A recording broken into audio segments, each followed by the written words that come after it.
The original Dragon's Dogma was released 12 years ago and is still one of the greatest fantasy action-adventure RPGs I have played since, and possesses unique gameplay mechanics and features that no other game has had in this amount of detail. So what exactly is Dragon's Dogma about? You are made in Arisen by the dragon Grigori when he takes your heart from your chest and eats it. From that moment forward, you are no longer a simple fisherman in a fisherman's village, but a soon-to-be hero of Grancis, who has to reclaim their heart by defeating this mighty dragon. Without spoiling too much, there are 2 parts to this game, and then the cycle continues and you can start again with all your knowledge and items you have found. Everything from the start of the game up until defeating the dragon is the pre-dragon main questline. After defeating this creature, the post-game adventure starts, and the world will be very different, with more powerful creatures spawning, the world being much darker and cloudy, and it basically is the end of the world. That about sums up the main game experience, but of course there is also the Dark Arisen DLC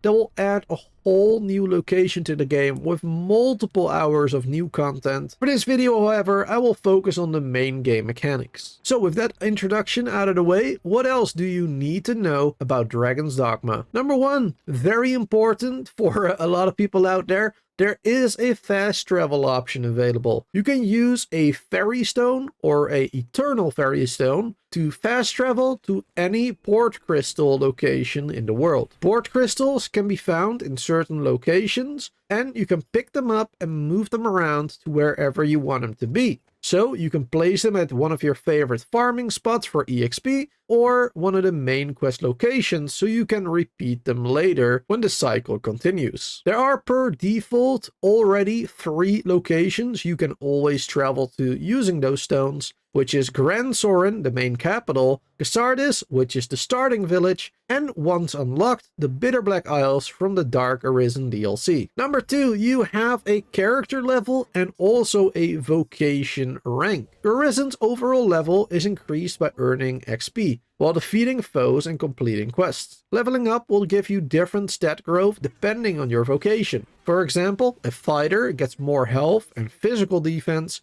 as where a mage would get more magical defense per level up. Your vocation rank determines what skills, augments, and abilities you have access to. When earning XP, you also get a small percentage of that in discipline points. The more points you get, the higher your vocation rank will be. And with these points, you can buy these before mentioned skills and such. Number 3, even though the game is already 12 years old, it still has some great unique features. One of the most important ones is the pawn system. As an Arisen, you have access and control over your own pawn. You can create the look of it, change their class, or vocations as they are called, and you can allow them to learn new skills. What else can the pawns do for you? Your pawn will be able to observe and learn creature behavior, weaknesses, and strengths. They can learn important information about quests and the world itself. If they are, for example, a mage, they can help you in battle by healing you or enchanting your weapons with fire,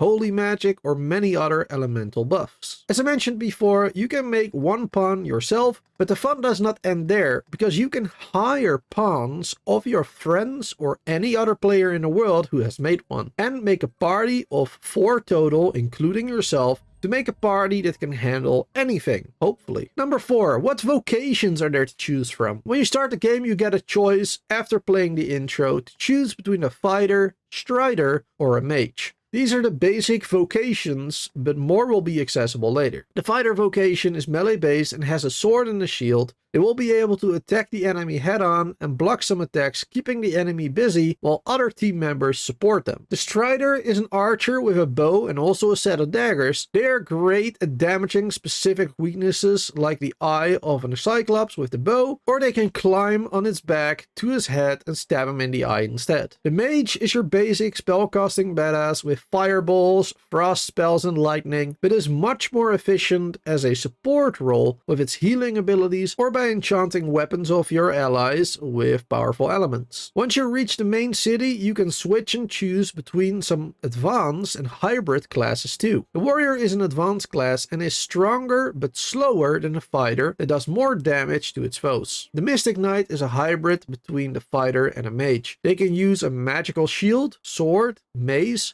but can also switch to a staff for more magical abilities. The ranger is more ranged focused class with much stronger bow skills than the strider has. The assassin is a hybrid class between the strider and a fighter with more melee focus than the ranger and is best at climbing the enemy and stabbing them where they are weak. The sorcerer is an advanced class, and while the mage is best for healing and support spells, the sorcerer has great offensive magic like casting Maelstrom, a massive whirlwind storm, or being able to make small meteors fall from the sky. And finally, the magic archer is another hybrid class between the strider and a mage and has access to a dagger, staff, and their own unique magic bow. These weapons give you access to a bunch of different offensive and support spells, while for the most part staying at a distance shooting magical arrows at your enemies. The basic vocations are accessible to both you, the Arisen, and your pawn, as where the hybrid classes are for the Arisen only. Number 5. The nighttime in Dragon's Dogma is not only extremely dark if you do not have a well-lit lantern, but you may also encounter a large variety of different creatures during your nightly exploration compared to the daytime. For example, you can find some ghosts, skeletons, and zombies, or undead as they are called here. Number 6, a very important place in Grand Sorin is the Black Cat. This is a shop that sells a special service, Forgery. Let's say you have a piece of gear that is really useful,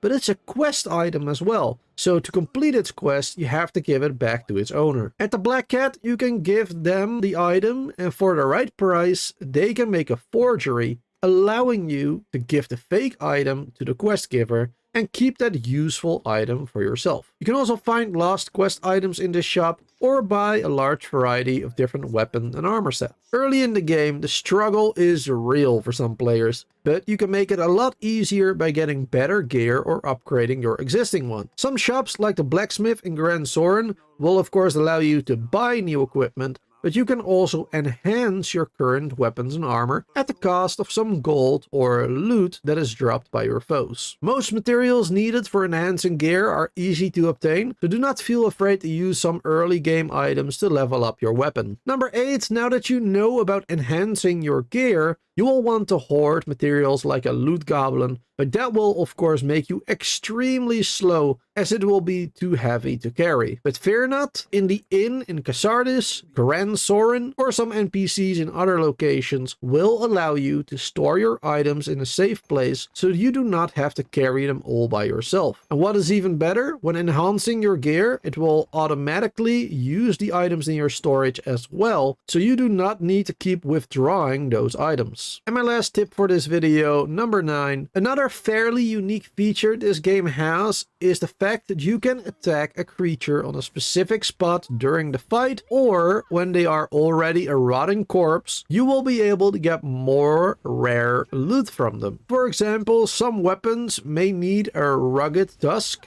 to be enhanced. These drop from a Cyclops, but only if you break them off. While in battle, you can either shoot them or hit them with a weapon if you climb on his head, and if you hit them enough, they will break off and drop on the ground. You also have a little bit of time left to break them off once Cyclops is already dead on the ground, as I mentioned before. This rare loot does exist for not only the Cyclops, but also for other bigger creatures in the game, like drakes and such. I hope this video was helpful to you all. Feel free to comment below with any questions you might have about the game. Don't forget to subscribe if you would like to see more Dragon's Dogma 1 or 2 content on the channel, and give the video a like. Thanks for watching and have a great day.